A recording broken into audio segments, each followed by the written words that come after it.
पहला प्रश्न।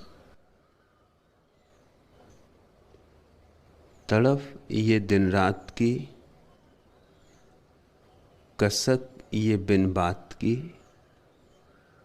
भला ये रोग है कैसा, सजन अब तो बता दे, अब तो बता दे, अब तो बता दे। तड़फ ये दिन रात की। वीणा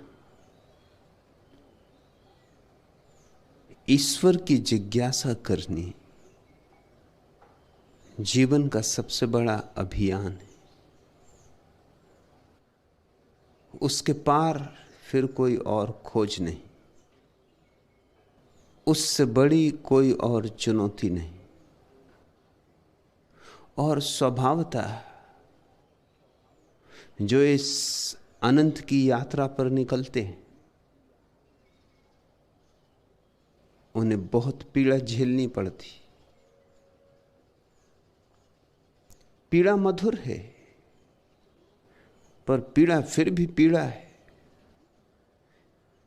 कितनी ही मीठी कसक हो, जब प्रभु प्रेम का तीर हृदय में चुभेगा तो पीड़ा तो होगी।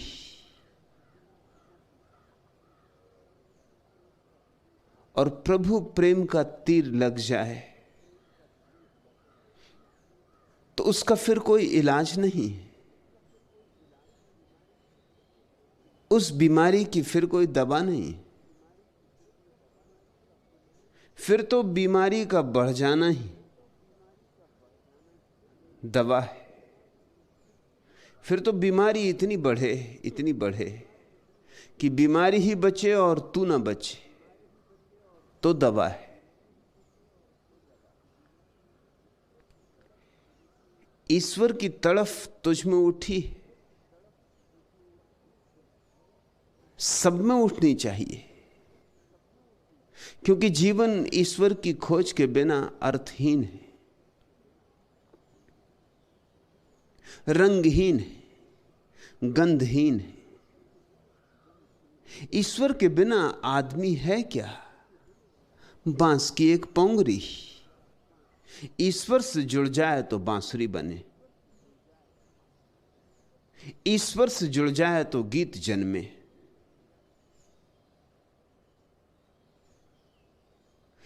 लेकिन ईश्वर से जुड़ने की यात्रा अपने अहंकार को गलाने की यात्रा है, और अहंकार मिटना नहीं चाहता। अहंकार पैर जमा के बैठा है, जन्मों जन्मों से बैठा है। इतनी आसानी से कोई मालकियत छोड़ भी दे तो कैसे? इतनी पुरानी मालकियत कोई छोड़ भी दे तो कैसे? अहंकार तो समझता है मैं मालिक हूं। और ईश्वर की खोज की पहली अनिवार्य शर्त है कि गलाओ अहंकार को, उसी से तड़फ होती। इतने इतने जन्मों की जमी हुई जड़ें अहंकार की उखाड़ने में दर्द होता, पीड़ा होती। ये कोई कपड़े उतारने जैसी बात नहीं है, ये चमड़ी उतारने जैसी बात है। तो पूछती है तड़फ ये दिन रात की, कसक ये बिन बात की। ऐसा ही लगेगा, क्योंकि बाहर कुछ दिखाई तो नहीं पड़ता जिसको हम खोज रहे। और कोई अगर पूछे कि क्या खोज रहे हो तो हम बता भी तो ना सकेंगे। भक्त तो गूंगा हो जाता है। उसे कुछ कहना भी हो तो आंखों से झरते हुए आंसुओं से कहना पड़ता है। शब्द छोटे पड़ जाते, ओछे पड़ जाते, शब्द खोटे पड़ जाते। शब्दों के सिक्के प्रेम की दुनिया में नहीं चलते। तो किसी को कहना भी चाहे तो बता नहीं सकता।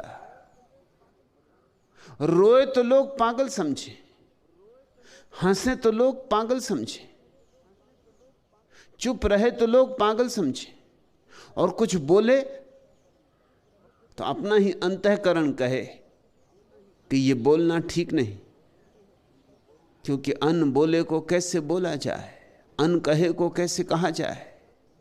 ये तो अपना ही अंतःकरण कहे कि अपराध हो जाएगा। यहां शब्द मत लाना, निशब्द के इस लोक में शब्द की गंदगी मत लाना। भाव के इस जगत में विचार का कूड़ा करकट मत लाना। चुप ही संभालना इसे, तो और भी कसक होती। किसी से कह भी लेते तो मन थोड़ा हल्का हो जाता। कहने से मन हल्का होता है। मनोविज्ञान तो इस सत्य को बहुत गहराई से स्वीकार करता है। मनोविज्ञान की तो पूरी प्रक्रिया यही है कि मरीज मनोवैज्ञानिक से सिर्फ अपने मन की व्यथा कहता है। मनोवैज्ञानिक उसका कोई इलाज नहीं करता, इलाज की जरूरत ही नहीं आती, यही इलाज हो जाता है। बीमार अपनी व्यथा कहता है, कहते कहते व्यथा कम हो जाती, कहते कहते मन हल्का हो जाता है।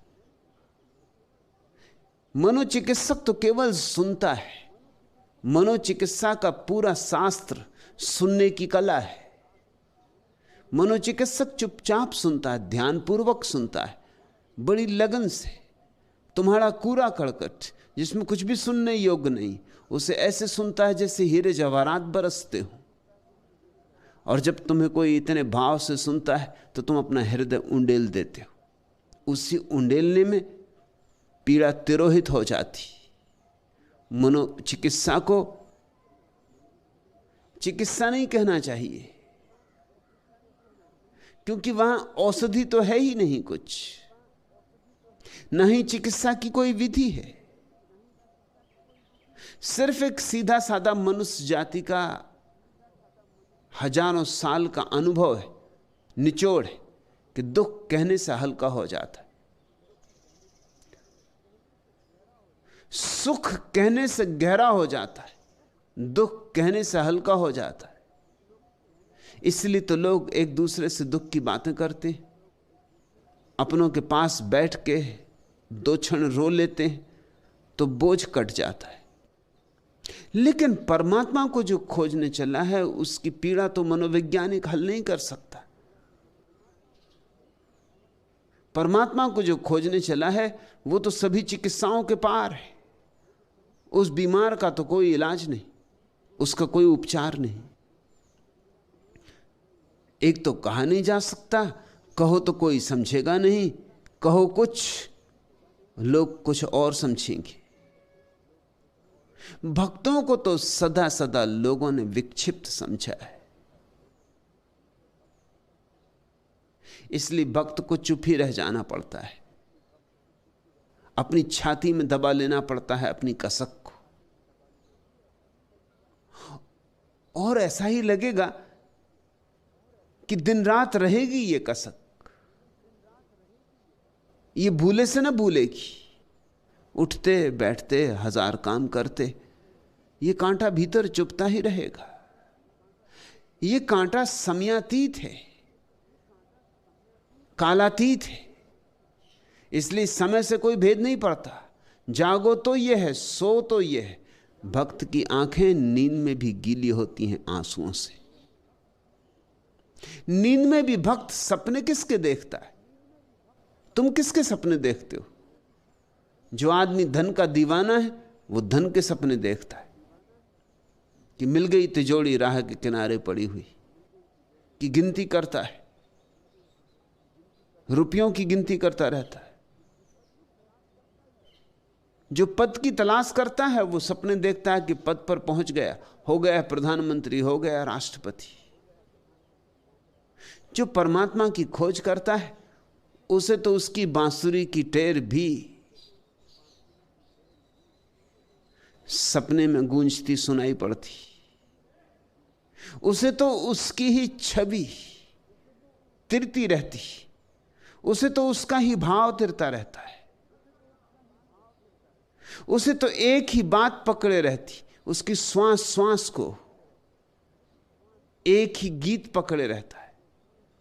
बोले न बोले, उठे बैठे, काम करे ना करे, मंदिर जाए कि मस्जिद, कि दुकान पर बैठे कि बाजार में, मगर परमात्मा उसे छाया की तरह घेरे रहता है, उसके साथ ही होता है। तो तू ठीक कहती, तड़फ ये दिन रात की, कसक ये बिन बात की। बात की भी तो नहीं लगेगी ये कसक, किस बात की कसक है? परमात्मा पर मुट्ठी भी तो नहीं बंधती, परमात्मा पर मुट्ठी बंध भी नहीं सकती। परमात्मा तो उन्हें मिलता है जो मुट्ठी खोलना सीखने की कला सीख लेते। उसका आंचल भी तो हाथ में नहीं आता, जरा सी भी पकड़ आ जाए तो भी ये लगे कि चलो हम जिसकी खोज में चले हैं वह कोई वास्तविक चीज है। नहीं, पकड़ में आता ही नहीं, बस आया आया ऐसा लगता है, लेकिन पकड़ में कभी आता नहीं। जब तक हम हैं तब तक वह नहीं, और जब तक हम हैं तभी तक पकड़ने की चेष्टा है। जब हम ही ना रहे, पकड़ने वाला ना रहा, फिर पकड़ कैसी? फिर परमात्मा उतर आता है। मैं के खोते ही परमात्मा की अनुभूति बरसती। अभी तो कसक बिन बात की ही रहेगी। तेरा प्रश्न प्यारा है, तड़फ ये दिन रात की, कसक ये बिन बात की। भला ये रोग है कैसा? सजन अब तो बता दे। यह रोग अनूठा है, और यह रोग केवल सौभाग्यशालियों को लगता है। यह रोग स्वास्थ्यों का स्वास्थ्य है। यह रोग जीवन का सबसे बड़ा आशीर्वाद है। मगर शुरू में तो रोग ही लगता है, विरह जलाता है, प्राण पुकारते, पी कहां, और दूर दूर तक, अनंत तक कहीं भी कोई प्रतिध्वनि नहीं होती, कोई उत्तर नहीं आता। आंखें आकाश में निहारती और उसका कोई पता नहीं चलता, उसके चरण खोजे नहीं मिलते। भक्त की पीड़ा को समझो। शायद इसलिए बहुत लोगों ने तय कर रखा है कि परमात्मा से अपने को बचाएंगे। भक्त की पीड़ा को देखकर तय कर रखा है कि ऐसी झंझट में ना पड़ेंगे। साधारण जीवन के प्रेम ही कितनी झंझट में डाल देते, तो ये असाधारण प्रेम, प्रेम पंथ ऐसो कठिन, ये तो असाधारण प्रेम है, ये तो अज्ञात का प्रेम है।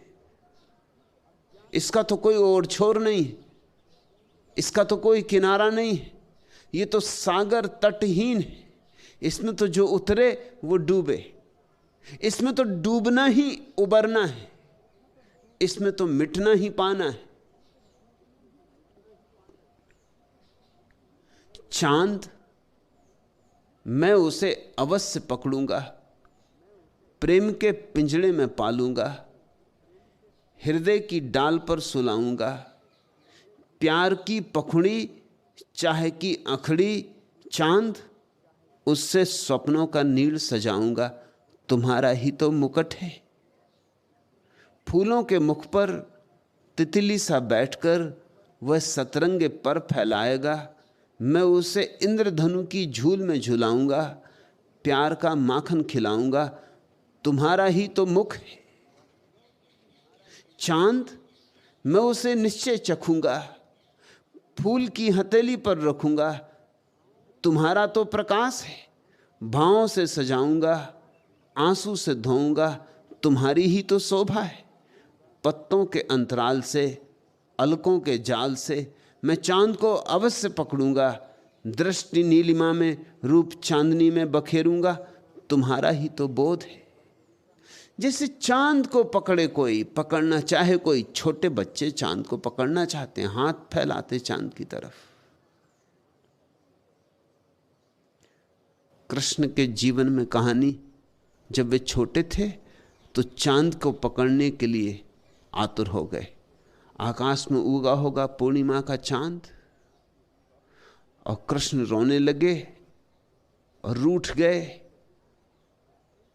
और यशोदा परेशान है, करे तो क्या करे। चांद को पकड़ाए तो कैसे पकड़ाए। फिर उसे सूझी, फिर उसे ख्याल आया, उसने गणित बिठाया, उसने एक कांसे की थाली में जल भरा, चांद की छाया पड़ी कांसे की थाली में। कृष्ण को कहा कि ले, अब तू पकड़ ले। यह कहानी प्रीतिकर है। ऐसे ही जो रोए हैं परमात्मा को पाने के लिए, उनको समझाने के लिए मंदिरों में मूर्तियां बना दी गई, कांसे की थाली में पानी में पड़ा हुआ चांद का दर्पण। मंदिरों की मूर्तियां बस धोखे, बच्चों को समझाने के। झुका लो सिर, पकड़ लो पैर, चढ़ा दो फूल, धूप दीप जलाओ, भर लो मन को कि मिल गया। मगर ऐसे नहीं मिलता है, मिटने से मिलता है। मूर्ति नहीं बनानी उसकी, अपनी मूर्ति विसर्जित करनी, तब मिलता है। उसकी पत्थर की मूर्ति बनाने से क्या होगा? ये अपनी जो अहंकार की प्रतिमा है, इसे खंडित करो, इसे जाने दो, इसे आमूल चूल जाने दो, इसमें से रत्ती भर मत बचाना, अन्यथा कठिनाई रहेगी, अन्यथा मामला चांद को पकड़ने जैसा रहेगा। लगता ये रहा, वृक्षों की डालों के बीच में झूलता, पत्तों के पार झूलता, ये रहा, हाथ बढ़ाऊं तो पकड़ लूं, मगर चांद पकड़ में आता कहीं? और चांद बहुत दूर नहीं है, शायद किसी दिन पकड़ में आ भी जाए। आखिर दूरी है आदमी और चांद के बीच, मगर दूरी अनंत नहीं है। अहंकार और परमात्मा के बीच दूरी अनंत है। अहंकार मिटे तो परमात्मा, अहंकार रहे तो परमात्मा नहीं। इस समीकरण को खूब हृदय में गहरा बैठ जाने दो। खामोशी का समा है और मैं हूं, दियारे गुफ्तगाहें और मैं हूं। कभी खुद को भी इंसान काश समझे, ये सैये रायगाहें और मैं हूं। कहूं किससे कि इस जमहूरियत में हुजूमे खुश रवा है और मैं हूं। पड़ा हूं एक तरफ धुनी रमाए, अताबे रह रवा हैं और मैं हूं। कहाँ हैं हम जबां अल्लाह जाने, फ़कत मेरी जबां हैं और मैं हूं। खामोशी है जमी से आसमां तक, किसी की दास्तां हैं और मैं हूं। कयामत है खुद अपने आशिया में, तलाशे आसियां हैं और मैं हूं। जहाँ एक जुर्म है यादे बहारां, वो लाफानी खिजा हैं और मैं हूं। तरसती हैं खरीदारों को आंखें, ज़वाहिर की दुकानें और मैं हूं। नहीं आती अब आवाज़े जरस भी, गुबारे कारवां हैं और मैं हूं। माले बंदगी ए जोस्तोबा, खुदाए मेहरबां हैं और मैं हूं। खामोशी का समा है और मैं हूं। सब तरफ चुप है, चुप्पी है, सब खामोश है, सन्नाटा है और मैं हूं। दियारे गुफ्तगाहें और मैं हूं। सोए हुओं का देश है और मैं हूं। कभी खुद को भी इंसान काश समझे, ये सैये रायगाहें और मैं हूं। अपने को समझे बिना सब व्यर्थ है। कभी खुद को भी इंसान काश समझे, अगर अपने को कोई समझ ले, ये सैये रायगाहें और मैं हूं, तो दिखाई पड़ेगा कि जीवन सारा का सारा व्यर्थ है। जिससे हमने अब तक जीवन समझा था, जीवन नहीं है, जीवन कुछ और है। कहूं किससे कि इस जमहूरियत में हुजूमे खुश रवाहें और मैं हूं। पड़ा हूं एक तरफ धुनी रमाए, अताबे रह रवाहें और मैं हूं।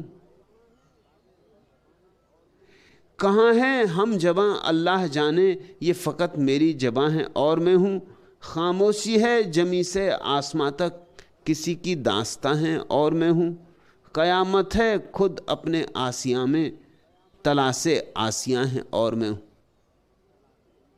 यही इस जगत की सबसे अनहोनी घटना है कि अपने ही नीड़ में बैठे हैं और अपने ही नीड़ की तलाश चल रही है। कयामत है खुद अपने आसिया में, तलाशे आसियां हैं और मैं हूं। जिसे तुम खोज रहे हो तुम्हारे भीतर बैठा है, मगर तुम बाहर खोजते हो। तुम अपने नीड़ में बैठे हो, तुम परमात्मा में विराजमान हो, मगर तुम्हारी मौजूदगी उसकी मौजूदगी को अनुभव नहीं होने देती। तुम्हारा शोरगुल उसकी शांत आवाज को प्रकट नहीं होने देता। जहां एक जुर्म है यादें बहारा, वो लाफानी खिजा है और मैं हूं। तरसती हैं खरीदारों को आंखें, जवाहिर की दुकानें और मैं हूं। बस इस दुनिया में ऐसी ही हालत है। जवाहिर ही जवाहिर पड़े, हीरे मोतियों के ढेर लगे, मगर पारखी आंखें नहीं। परख सकें जो, देख सकें जो। कौन सी आंखें परख सकती, कौन सी आंखें देख सकती? जिन आंखों में विचारों के जाल नहीं रहे, जिन आंखों में अहंकार के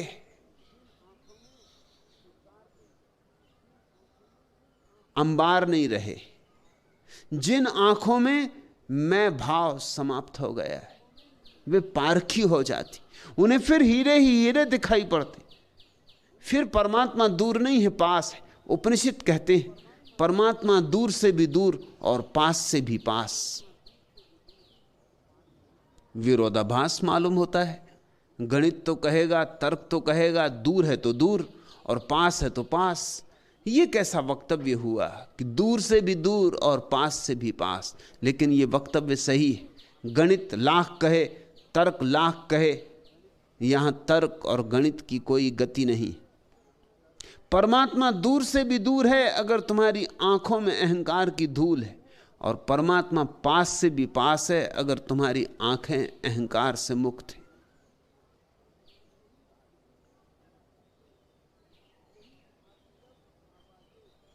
नहीं आती अब आवाज़े जरस भी, गुब्बारे कारवां हैं और मैं हूं। माले बंदगी ए जोश तोबा, खुदाए मेहरबान है और मैं हूं। घबराओ मत, बंदगी किए जाओ, झुके जाओ, पूजा में गले जाओ, प्रार्थना में ढले जाओ, और इतना ही स्मरण रखो, खुदाए मेहरबान है और मैं हूं।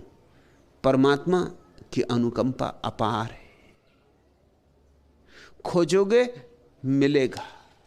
जिनने खोजा है पाया है, लेकिन जिनने भी खोजा है उन्होंने बड़ी पीड़ा से पाया है। पीड़ा कीमत है जो चुकानी पड़ती है। वीणा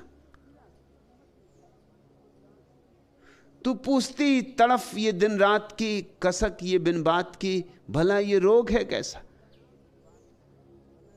इस रोग का नाम ही प्रेम है, इस रोग का नाम ही भक्ति है। ये बिन बात की कसक है, कारण समझ में नहीं आता, फिर भी प्राणों को मथे डालती है ये कसक। तीर दिखाई नहीं पड़ता और चुभे चला जाता है। कौन पुकार रहा है दिखाई नहीं पड़ता और पुकार है कि खींचे लिए जाती। कहां चल पड़े, किसकी खोज में चल पड़े, कुछ साफ साफ नहीं, कुछ स्पष्ट नहीं, सब धुंधला धुंधला है, जैसे सुबह का कुहासा घिरा हो। मगर है कि पैर रुकते नहीं, मगर है कोई चुनौती कि प्राणों के तारों को छेड़ गई, जाना ही होगा। रुकने का उपाय नहीं है वीणा। जिसके भीतर भी ये कसक पैदा हो गई, उसके रुकने की कोई संभावना नहीं। दौड़ो, जितनी तीव्रता और त्वरा से दौड़ सको। मिटो, जितनी शीघ्रता से और गति से मिट सको। अपने को पहुंच ही डालो, फिर कसक में से ही आनंद का जन्म होता है। कांटे फूल बन जाते, विरह मिलन बन जाता है। और जब विरह मिलन बनता है तभी समझ में आएगा भला ये रोग है कैसा, तड़फ ये दिन रात की, कसक ये बिन बात की। उसके पूर्व पता नहीं चल सकता। प्यासे को कैसे पता चले कि ये प्यास किस चीज की? प्यास तो पता चलती, लेकिन जिसने कभी जल ना पिया हो उसे कैसे पता चले कि प्यास किस बात की है? उसे तो जल पीने से ही पता चलेगा। हां, जल पीने से दो बातें साफ हो जाएंगी। जल का अनुभव, जल की तृप्ति, परितोष, और साथ ही साथ यह भी कि प्यास किस बात की थी। यह बड़ा उल्टा गणित है। मिलने से पता चलता है कि हम किसे खोज रहे, अनुभव से पता चलता है कि हम किसकी तलाश कर रहे हैं। इसलिए भक्त एक बड़ी रहस्यमय खोज में संलग्न होता है। इसलिए भक्त को रहस्यवादी कहा है, दुस्साहसी कहा है, क्योंकि उसे खोजता है जिसका साफ साफ न नक्शा है पास, न छवि है पास। मिल भी जाए तो उसे कैसे पहचानेंगे इसका भी कुछ पक्का नहीं। उसकी प्रतिभिज्ञा कैसे करेंगे, उसे पहले कभी देखा नहीं। मगर यह भी अजूबों का अजूबा कि परमात्मा को पहली दफा देखते ही एकदम पहचान हो जाती, एकदम प्रतिभिज्ञा हो जाती। इसलिए ज्ञानियों ने उसे स्वतः प्रमाण कहा है। उसकी प्रतिभिज्ञा किसी और अतीत स्मृति के आधार पर नहीं होती, उसके अनुभव के आधार में ही हो जाती। उसे जानते ही सब जान लिया जाता है। उसका अनुभव ऐसा प्रगाढ़ है, इतना विराट है, इतना गहन है, इतना ऊंचा है कि पोर पोर में भिद जाता है, कि रोए रोए को प्रतीति हो जाती, कि श्वास श्वास को प्रमाण मिल जाता, कि हृदय की धड़कन धड़कन बस उसी के नाच में तल्लीन हो जाती।